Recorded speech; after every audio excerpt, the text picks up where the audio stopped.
Doctor Kunal, आपका मैं रुख करना चाहूंगी। आप एक जाने माने विशेषज्ञ हैं, खास करके ऐसे मरीजों को आप लगातार देखते रहे हैं, प्रशिक्षण भी करते रहे हैं। स्ट्रोक के मामले बढ़ने की सबसे बड़ी वजह आपको क्या लगती है और यंगस्टर्स में क्यों? नमस्कार पल्लवी जी। जो आज आपने अभी एकदम ठीक बोला कि जो नंबर्स डे बाय डे बढ़ रहे हैं, तो ये तो आंकड़े भी बताते हैं। अगर हमने लास्ट ईयर लैंसेट न्यूरोलॉजी में एक पब्लिश हुए थे आंकड़े हमारे ग्लोबल स्ट्रोक डेटा के ऊपर, उसमें भी हमारे बताए गए थे कि जो लगभग 6 मिलियन सबवे हमारे स्ट्रोक से नंबर्स होते थे वर्ल्ड वाइड, वो अब अगर हम बात करें तो पिछले 3 दशक में वो आज लगभग 10 मिलियन नंबर्स हो चुके हैं। तो ये पिछले 3 दशक में जो इतने ऑलमोस्ट डबल नंबर्स हुए हैं, तो इसकी सबसे बड़ी वजह है कि जो स्ट्रोक के रिस्क फैक्टर्स हैं वो डे बाय डे बढ़ रहे हैं, वो कंट्रोल नहीं हो रहे हैं। सो अगर मैं नॉर्मल रिस्क फैक्टर्स की बात करूं, जो हमको ट्रेडिशनल रिस्क फैक्टर्स कहते हैं, जैसे शुगर हो गया, ब्लड प्रेशर हो गया, कोलेस्ट्रॉल हो गया, ये सारे के सारे ट्रेडिशनल रिस्क फैक्टर्स हैं। कुछ ऐसे रिस्क फैक्टर्स हैं जो लोगों को बहुत अवगत नहीं है, लेकिन लोगों को, खासकर यंगस्टर्स को जानना बहुत जरूरी है। एक स्लीप पैटर्न, जो आज की डेट में यंगस्टर्स, अगर हम यूथ की बात करें तो हमारी जो दिनचर्या है, लेट नाइट हमारी वर्किंग हो गई है, नाइट शिफ्ट्स हो गई हैं, तो हमारी स्लीप क्वालिटी काफी कॉम्प्रोमाइज होती है इसमें। और कुछ ऐसे स्लीप डिजीजेस होते हैं जिसको हम ऑब्स्ट्रक्टिव स्लीप एपनिया कहते हैं, ओएसए कहते हैं। ये अगेन एक ऐसी बीमारी होती है जो बहुत हिडन है, लोगों को पता ही नहीं है ओएसए के बारे में। तो ये ऑब्स्ट्रक्टिव स्लीप एपनिया, जिसमें लोगों को बहुत कॉमनली सिम्टम्स खर्राटों के होते हैं, नींद प्रॉपर नहीं हो पाती, ये ऐसे रिस्क फैक्टर्स हैं, हिडन रिस्क फैक्टर्स, जो बहुत टाइम से हैं, लेकिन day by day sleep quality क्योंकि कॉम्प्रोमाइज हो रही है because of lifestyle, because of urbanisation, ये ऐसी चीजें हैं जो डे बाय डे बढ़ रही हैं। इस पे हमारा कंट्रोल बहुत कम है। तो लोगों को जानना ये बहुत जरूरी है कि ठीक है, आप सब कुछ है, शुगर की दवाइयां टाइम से ले रहे हैं, ब्लड प्रेशर कंट्रोल्ड है, कोलेस्ट्रॉल कंट्रोल्ड है, स्मोकिंग भी चलो लोगों ने कंट्रोल कर दिया, लेकिन जो ये रिस्क फैक्टर्स कुछ ऐसे हैं, physical risk factors, sleep quality, ये ऐसे रिस्क फैक्टर्स हैं जो डे बाय डे खराब हो रहे हैं। और खास आज के डेट में जो हम बात करें, इन्वायरमेंट इन्फ्लुएंस भी बहुत बड़ा है स्ट्रोक के ऊपर। आज की डेट में जैसे सर्दियां हैं, पॉल्यूशन टाइम है, तो हमने जो पहले भी हमारे स्टडीज हुए हैं, ये बताते हैं खासकर अर्बन एरियाज में जहां पॉल्यूशन बहुत ज्यादा होते हैं, वहां पे स्ट्रोक के नंबर्स अचानक से बढ़ जाते हैं। बिल्कुल, क्योंकि कुछ ऐसे पॉल्यूटेंट्स होते हैं जो खासकर जो हमारी नलियां हैं, वेसल्स हैं, उनमें ब्लॉकेज होने की संभावना बढ़ जाती है। तो ये ऐसे रिस्क फैक्टर्स हैं जो डे बाय डे हमें दिख रहे हैं और विद टाइम वो बढ़ भी रहे हैं। बिल्कुल, बहुत सही बात कही आपने। और इसीलिए मुझे लगता है उत्तर भारत के लोगों को ज्यादा सजग होने की जरूरत है, क्योंकि इस वक्त कई राज्यों में सबसे ज्यादा पोल्यूशन की स्थिति दिखाई पड़ रही है और ऐसे में स्ट्रोक का खतरा इसीलिए बढ़ भी जाता है। डॉक्टर राजीव, मैं आपका रुख करना चाहूंगी। डॉक्टर कुणाल, मैं आपका फिर से रुख करना चाहूंगी। बहुत सारे मिथ भी हैं इसको लेकर के, बहुत सारे कंफ्यूजन भी है स्ट्रोक को लेकर। लोगों को लगता है कि जैसे पहले तो क्लियर कर ही दिया कि देखिए, हार्ट स्ट्रोक कुछ नहीं होता है, that is a brain stroke होता है। और जब भी आर्टरियों में इस तरीके की समस्या, किसी तरीके की समस्या आ गई, तो वो स्ट्रोक कहलाता है।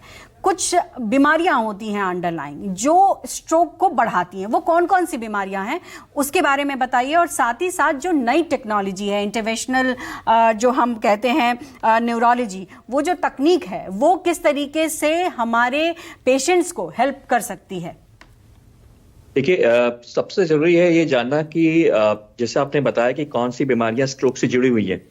सो अगर मैं बात करूं, कुछ बीमारियां ऐसी होती हैं जिसको हम कैरोटिड आर्टरी डिजीज कहते हैं। हमारी कुछ ग्रंथियां हैं जो दिमाग में ब्लड सप्लाई लेके जा रही हैं। ठीक, बहुत कॉमनली देखा गया है, खासकर हमारे कंट्री में, कि जो लोग, क्योंकि हमारे कंट्री जो हमारे साउथ ईस्ट रीजन के कुछ इंडिया, चाइनीज कंट्रीज ऐसे हैं जहां पे जो ग्रंथियां हैं उसमें ब्लॉकेज होने की संभावना बहुत ज्यादा होती है। तो ये ब्लॉकेज होने की एक वजह बहुत स्ट्रांग है कि लोग यहाँ पे स्मोकिंग ज्यादा करते हैं, वो एक वजह होती है। तो इसीलिए हम लोग जब भी अवेयरनेस लोगों तक पहुंचाते हैं तो हम ये भी कहते हैं कि जो हमारी ग्रंथियां हैं, क्योंकि हम लोग यूजुअली वो चेक भी नहीं करते हैं डॉक्टर्स, तो ये ग्रंथियां एक वजह होती हैं जो स्ट्रोक्स को बढ़ाती हैं। हार्ट वजह होती है, कार्डिक वजह होती है, कई बार हार्ट की जो रिदम होती है उसमें गड़बड़ी हो जाती है जिसकी वजह से स्ट्रोक्स हो जाते हैं। हार्ट की जो पावर होती है, कॉन्ट्रैक्टिलिटी, वो कम हो जाती है जिसकी वजह से स्ट्रोक्स हो सकते हैं। और जो कॉमन रिस्क फैक्टर जैसे हमने बताया, ब्लड प्रेशर हो गया, शुगर हो गया, कोलेस्ट्रॉल हो गया। मैं एक चीज समझना चाहूंगी, जैसे हम हाई ब्लड प्रेशर की बात करते हैं, हाई ब्लड प्रेशर के दौरान क्या ब्लड का जो सप्लाई है वो काफी तेज हो जाता है, या फिर इसका क्या मतलब है? कुछ लोगों का कहना है जब ब्लड का सप्लाई तेज है तो फिर थ्रोम्बोसिस का खतरा कहाँ है?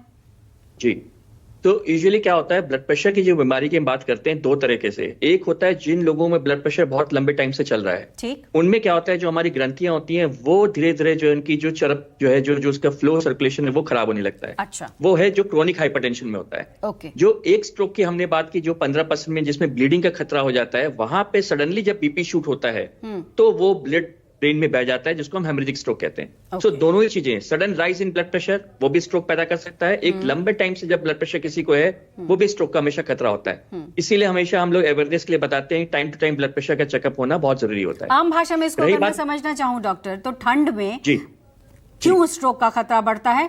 क्यों, क्या ये बड़ी वजह है कि ठंड की में जो ब्लड सप्लाई है वो स्लो हो जाती है, यानी कि उसके जो मूवमेंट्स होते हैं वो स्लो हो जाते हैं और ऑक्सीजन जो है वो सही मात्रा में ब्रेन में नहीं पहुंचता?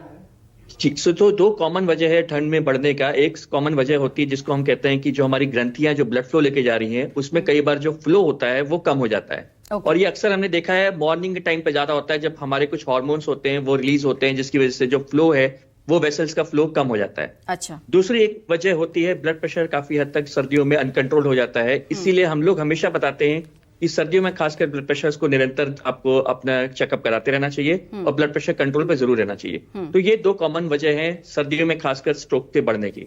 जी। अब अगर मैं ट्रीटमेंट की बात करूं तो ट्रीटमेंट आज की डेट में जो सबसे हम लोग जैसे डॉक्टर अरविंद ने बताया, जो हमारी मुहिम है कि जो स्ट्रोक सेंटर्स को डेवलप करने की, वो सबसे इंपॉर्टेंट है हमारे लिए कि जो एक क्लॉट बस्टिंग ड्रग होता है जिसको हम थ्रोम्बोलिसिस कहते हैं, ये ऐसी दवाई है जो हम लोग एक गोल्डन पीरियड में ही दे सकते हैं, गोल्डन आवर।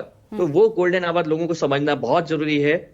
ये गोल्डन आवर यूजुअली हम लोग कहते हैं 4.5 घंटे तक, मतलब 4.5 घंटे का मतलब अगर किसी को स्ट्रोक के सिम्टम्स हुए तो तुरंत एक स्ट्रोक रेडी हॉस्पिटल में जाए और वो उसको दवाई मिल जाए। लेकिन आज हमारे पास कुछ ऐसी स्कैन्स, एमआरआई, सीटीज की फैसिलिटीज अवेलेबल हो चुकी हैं कि ये 4.5 घंटे को अब हम जो है 9 घंटे तक भी पेशेंट को ये दवाई दे पाते हैं। तो ये तो हो गई जब हम दवाई देने से। दूसरा एक कॉमन ट्रीटमेंट जो आज के डेट में हम लोग स्ट्रोक सेंटर्स में यूज करते हैं, अपने हॉस्पिटल में हम भी यूज करते हैं, जो हम लोग नलियों के द्वारा जो है कुछ कैथेटर जाते हैं ब्रेन की आर्टरीज में जाके, वहां पे क्लॉट अगर जहां पे फंसा हुआ है, जहां पे ब्लॉकेज है, उसको हम लोग खोल पाते हैं। तो ये कॉमन ट्रीटमेंट भी आज की डेट में हम लोग बहुत कॉमनली यूज करने लगे हैं। लेकिन हाँ, कुछ सेंटर्स जहां पे ये थ्रोम्बेक्टमी होती है वो लिमिटेड सेंटर्स हैं। जो ज्यादातर हम लोग बोलते हैं हमेशा वो है थ्रोम्बोलिसिस, जो बहुत ही कॉमनली लोगों को पहुंचना चाहिए, करना चाहिए। लेकिन आज की डेट में भी जो हमारे आंकड़े कह रहे हैं, अगर हम इतने सेंटर्स के बावजूद बहुत कम लोग हैं जिनको थ्रोम्बोलिसिस के बारे में पता है। ये ऐसी दवाई जो काफी हद तक गेम चेंजर साबित होती है अगर किसी को स्ट्रोक हो जाता है। बिल्कुल, और ये जरूरी है इस वक्त हमारे दर्शकों को सुनना, इसीलिए हम ये प्रोग्राम कर रहे हैं ताकि आपको ये जानकारी मिले और समय रहते आप अपने आप को बचा सकें, आप अपने आसपास के लोगों को बचा सकें और इस तरीके की गंभीर जो बीमारियां होती हैं उससे बचाव कर सकें। डॉक्टर